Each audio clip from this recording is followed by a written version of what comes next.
أعوذ بالله من الشيطان الرجيم. بسم الله الرحمن الرحيم. وإلى مدين أخاهم شعيبا قال يا قوم اعبدوا الله ما لكم من إله غيره ولا تنقصوا المكيال والميزان إني أراكم بخير وإني أخاف عليكم عذاب يوم محيط. ويا قوم أوفوا المكيال والميزان بالقسط ولا تبخسوا الناس أشياءهم ولا تعثوا في الأرض مفسدين. بقية الله خير لكم إن كنتم مؤمنين وما أنا عليكم بحفيظ. قالوا يا شعيب أصلاتك تأمرك أن نترك ما يعبد آباؤنا أو أن نفعل في أموالنا ما نشاء إنك لأنت الحليم الرشيد. اور مدین کی طرف ہم نے ان کے بھائی شعیب علیہ السلام کو پیغمبر بنا کر بھیجا۔ شعیب علیہ السلام نے فرمایا اے میری قوم، تم اللہ کی عبادت کرو، اللہ کے سوا تمہارا کوئی معبود نہیں ہے، اور تم ناپ اور تول میں کمی مت کرو، یقیناً میں تم کو خوشحال دیکھ رہا ہوں، اور مجھے اندیشہ ہے تمہارے اوپر ایک ایسے دن کے عذاب کا جو گھیرنے والا ہوگا۔ اور اے میری قوم، تم ناپ اور تول کو انصاف کے ساتھ پورا کرو، اور لوگوں کی چیزیں گھٹا کر مت دو، اور زمین میں فساد مچاتے ہوئے نہ پھرو، اور اللہ کا دیا ہوا جو بچ جائے وہ تمہارے حق میں بہتر ہے اگر تم یقین رکھتے ہو، اور میں تمہارے اوپر پہرے دار نہیں ہوں۔ انہوں نے کہا اے شعیب، کیا تیری نماز تجھ کو اس بات کا حکم کرتی ہے کہ ہم ان خداؤں کو چھوڑ دیں جن کی ہمارے باپ دادا عبادت کرتے تھے؟ اور کیا ہم اپنے مالوں میں اپنی مرضی سے تصرف کرنا بھی چھوڑ دیں؟ یقیناً تو بڑا بردبار اور ہوشیار ہے۔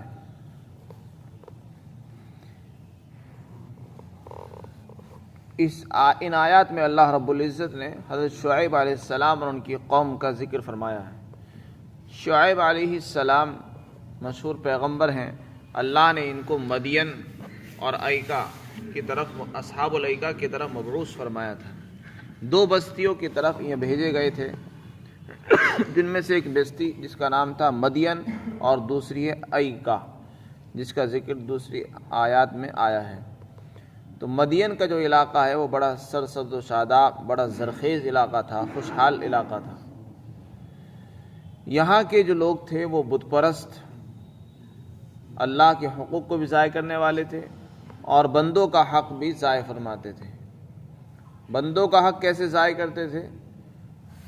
ان کے یہاں ناپ تول میں کمی مشہور تھی۔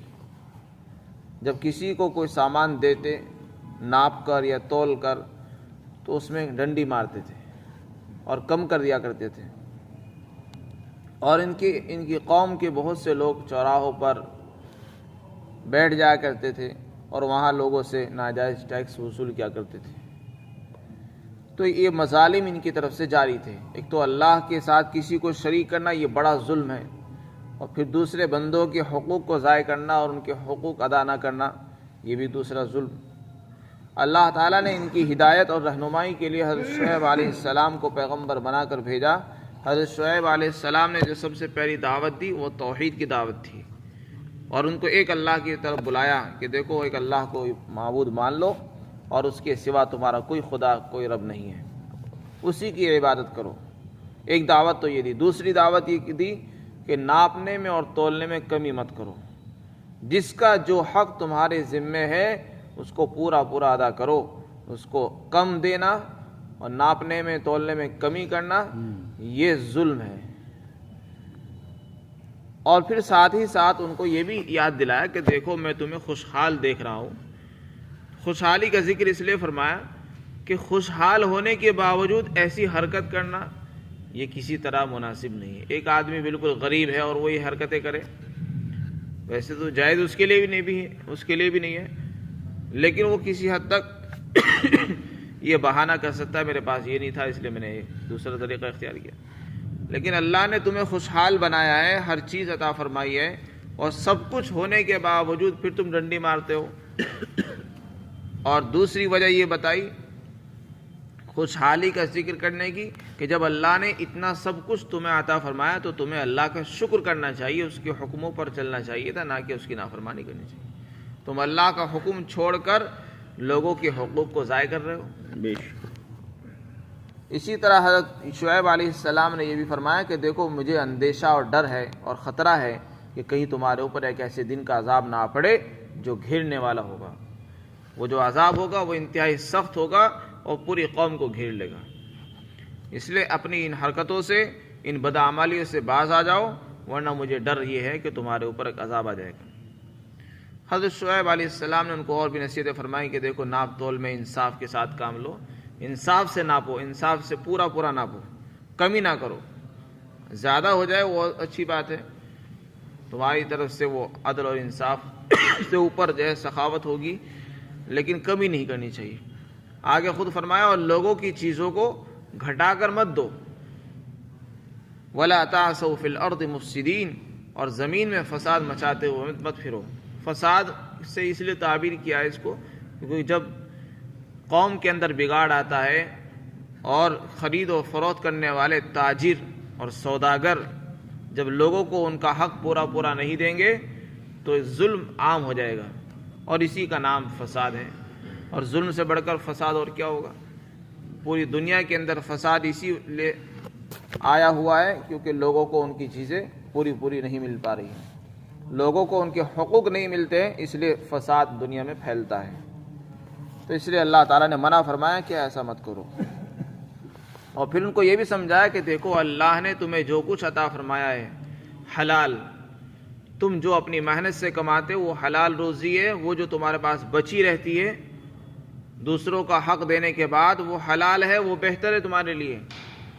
حلال مال جو ہوتا ہے وہ برکت، اس میں برکت ہوتی ہے، اور حرام مال میں برکت نہیں ہوتی. حلال مال انسان کو جنت میں لے جائے گا اور حرام مال جہنم میں لے جائے گا. اور آدمی زیادہ کی فکر میں حرام کا ارتکاب کر دیتا ہے اور حرام کو کھانے لگتا ہے. تو اللہ نے فرمایا کہ دیکھو اللہ کا دیا ہوا جو بچ جائے وہ اچھا ہے تمہارے لیے. اس فکر میں مت رہو کہ مجھے زیادہ مل جائے، بس اللہ نے تمہیں جو حلال دیا اس کی فکر کرو. آگے فرمایا دیکھو میں تمہارے اوپر پہرے دار بھی بن کر نہیں آیا ہوں کہ میں جو کہہ رہا ہوں اس کو کروا کر ہی دکھاؤں. بس میرا کام کہنے کا ہے، عمل کرنا تمہارا اپنا کام ہے. نہیں کرو گے تو تم پکڑے جاؤ گے.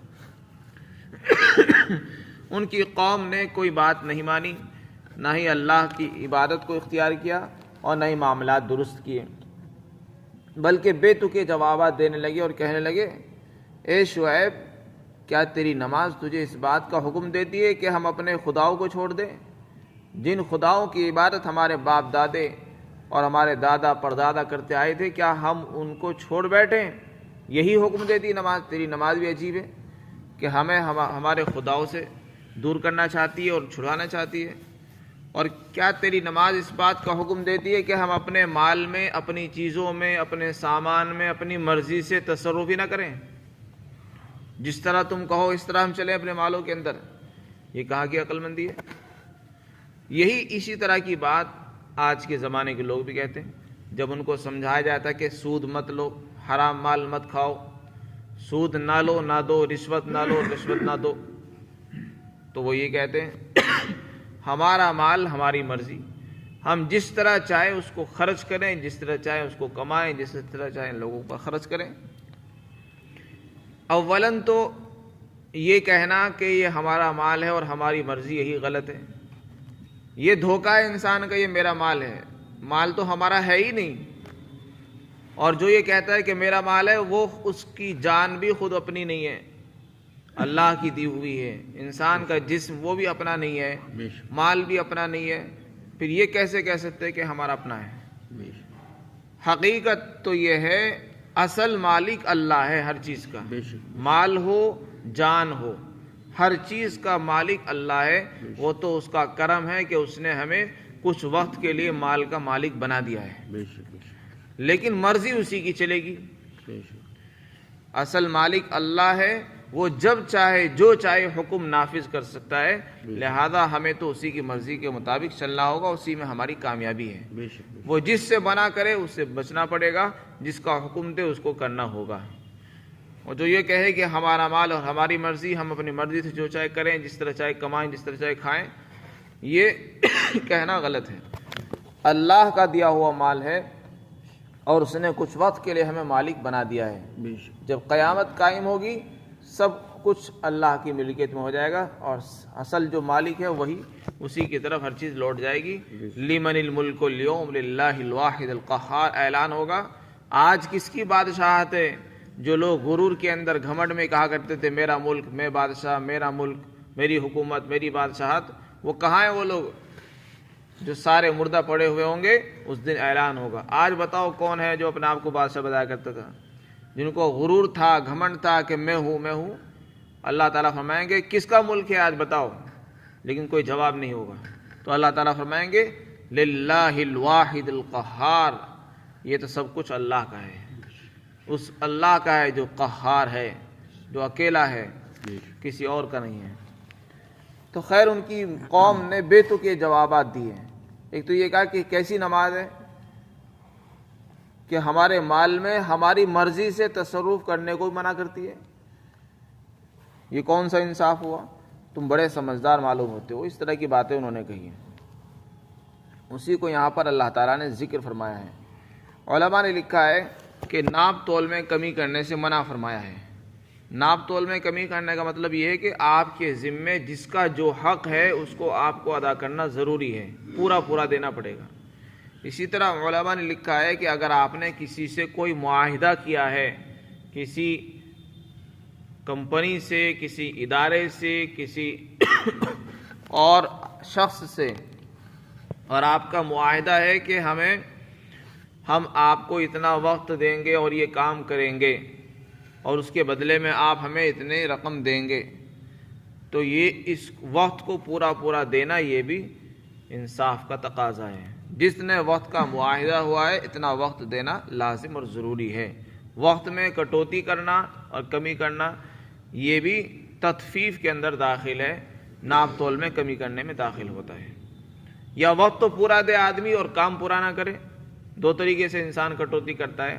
وقت تو پورا دیتا ہے تاکہ لوگوں کو دکھے ہاں پوری ڈیوٹی انسان نے ادا کر دی، لیکن کام پورا نہیں کر رہا، تو یہ بھی دیانت داری کے، امانت داری کے خلاف ہے، خیانت میں داخل ہے۔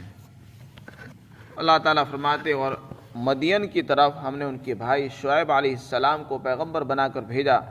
حضرت شعیب علیہ السلام نے فرمایا اے میری قوم، تم اللہ کی عبادت کرو، تمہارے لیے اللہ کے سوا کوئی معبود نہیں ہے۔ یہ دعوت ہر نبی نے دی ہے۔ وَلَا تَنْقُصُوا الْمِكْيَالَ، اور ناپنے میں تولنے میں کمی مت کرو، یقیناً میں تم کو خوشحال دیکھتا ہوں، اور میں تمہارے اوپر ایک ایسے دن کے عذاب کا اندیشہ کرتا ہوں جو گھرنے والا ہوگا۔